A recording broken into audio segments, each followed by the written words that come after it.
አንድ አብራምም የ99 ዓመት ሰው በሆነ ጊዜ እግዚአብሔር ለአብራም ተገለጠለትና እኔ ኤልሻዳይ ነኝ፣ በፊቴ ተመላለስ ፍጹምም ሁን። 2 ቃል ኪዳኔንም በእኔና በአንተ መካከል አደርጋለሁ፣ እጅግም አበዛሃለሁ አለው። 3 አብራምም በግንባሩ ወደቀ፣ እግዚአብሔርም እንዲህ ብሎ ተናገረው፣ እነሆ ቃል ኪዳኔ ከአንተ ጋር ነው። 4 ለብዙ አሕዛብም አባት ትሆናለህ። 5 ከዛሬም ጀምሮ እንግዲህ ስምህ አብራም ተብሎ አይጠራ፣ ነገር ግን ስምህ አብርሃም ይሆናል፣ ለብዙ አሕዛብ አባት አድርጌሃለሁና። 6 እጅግም አበዛሃለሁ፣ ሕዝብም አደርግሃለሁ፣ ነገሥታትም ከአንተ ይወጣሉ። 7 ቃል ኪዳኔንም በእኔና በአንተ መካከል ከአንተም በኋላ ከዘርህ ጋር በትውልዳቸው ለዘላለም ኪዳን አቆማለሁ፣ ለአንተና ከአንተ በኋላ ለዘርህ አምላክ እሆን ዘንድ። 8 በእንግድነት የምትኖርባትን ምድር የከነዓን ምድር ሁሉ ለዘላለም ግዛት ይሆንህ ዘንድ ለአንተና ከአንተ በኋላ ለዘርህ እሰጣለሁ፣ አምላክም እሆናቸዋለሁ።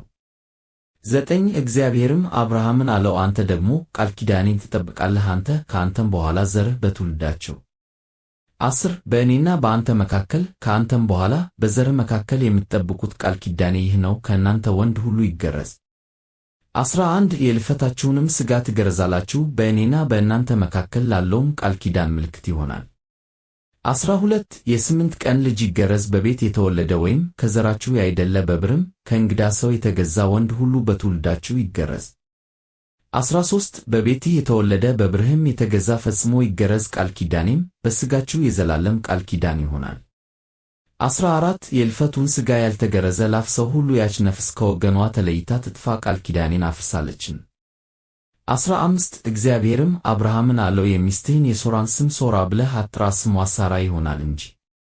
16 እባርካታለሁ፣ ደግሞም ከእርስዋ ልጅ እሰጥሃለሁ፣ እባርካትም አለው፣ የአሕዛብም እናት ትሆናለች፣ የአሕዛብ ነገሥታት ከእርስዋ ይወጣሉ።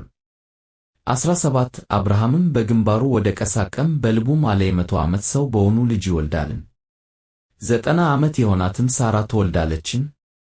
18 አብርሃምም እግዚአብሔርን እስማኤል በፊቴ ቢኖር በወደድሁ ነበር አለው። 19 እግዚአብሔርም አለ፣ በእውነት ሚስትህ ሳራ ወንድ ልጅን ትወልድልሃለች፣ ስሙንም ይስሐቅ ብለህ ትጠራዋለህ፣ ከእርሱ በኋላ ለዘሩ የዘላለም ቃል ኪዳን እንዲሆን ቃል ኪዳኔን ከእርሱ ጋር አቆማለሁ። 20 ስለ እስማኤልም ሰምቼአለሁ፣ እነሆ ባርኬዋለሁ፣ ፍሬያምም አደርገዋለሁ፣ እጅግም አበዛዋለሁ፣ 12 አለቆችንም ይወልዳል፣ ታላቅ ሕዝብም እንዲሆን አደርገዋለሁ። 21 ቃል ኪዳኔን ግን በሚመጣው ዓመት በዚሁ ጊዜ ሳራ ከምትወልድልህ ከይስሐቅ ጋር አቆማለሁ።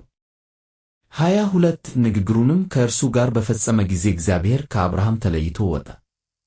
23 አብርሃምም ልጁን እስማኤልን በቤቱም የተወለዱትን ሁሉ በብሩም የገዛቸውን ሁሉ ከአብርሃም ቤተሰብ ወንዶቹን ሁሉ ወሰደ፣ የእልፈታቸውንም ሥጋ እግዚአብሔር እንዳለው በዚያው ቀን ገረዘ። 24 አብርሃምም የእልፈቱን ሥጋ በተገረዘ ጊዜ የ99 ዓመት ሰው ነበረ።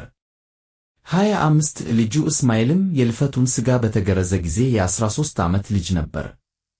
26 በዚያው ቀን አብርሃም ተገረዘ፣ ልጁ እስማኤልም። 27 በቤት የተወለዱትና በብር ከእንግዶች የተገዙት የቤቱ ሰዎች ሁሉ ከእርሱ ጋር ተገረዙ።